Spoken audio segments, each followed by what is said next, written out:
Hello, I'm Justin Variest, an undergraduate student at Wayne State University, and I'm in English 3060, and I have an informative summary to share with the class.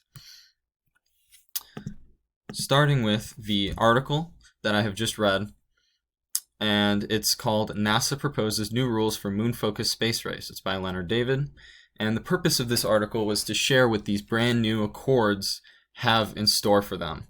There's a lot of potential they have and a lot of debate around them. And so he kind of shares what it is and where they're going, essentially. And you can break it down into a couple main ideas that he talks about in the article. And it's what are the opinions that people are having around the world, the different countries, world leaders, on these accords? What is the potential of them signing them?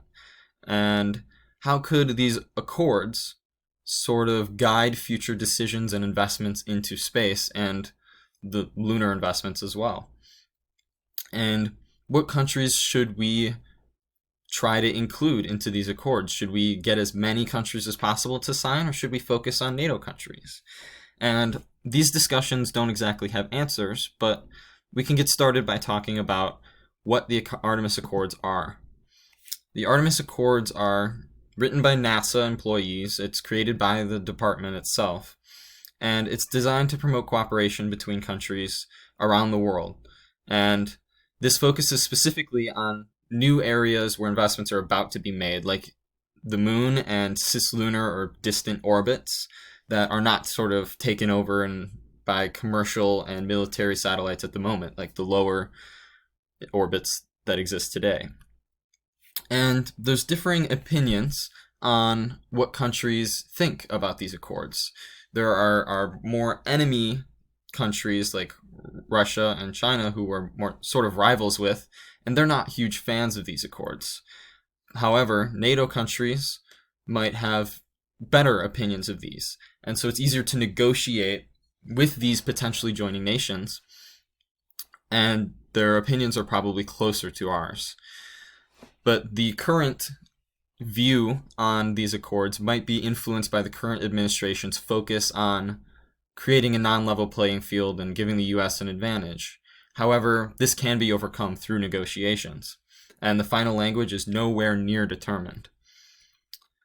And how can these accords set the stage for the future? Well, there's military interests, scientific interests, and economic interests, and all of these have different goals, different outcomes, and these accords can really influence where investments go. They can prevent or discourage military investments and encourage science investments and make those a priority, which would be a huge boon for all of humanity.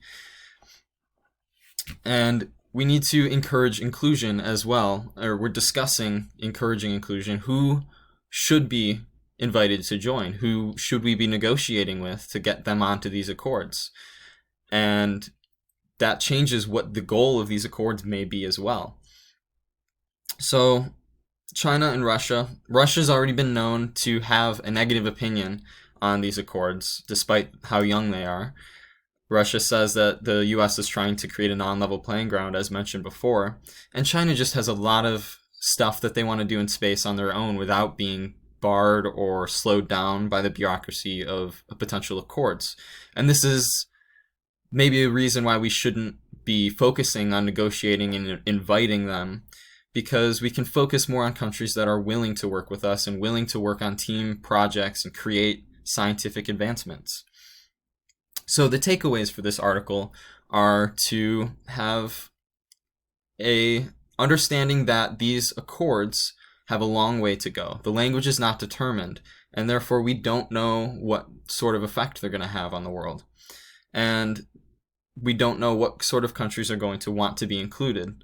And this all has to happen very quickly as countries are negotiating how they want to be included. And at the end of the day, science needs to be a main focus. And as of right now, there are optimistic views that science is the focus, and it should stay that way. So thank you for watching.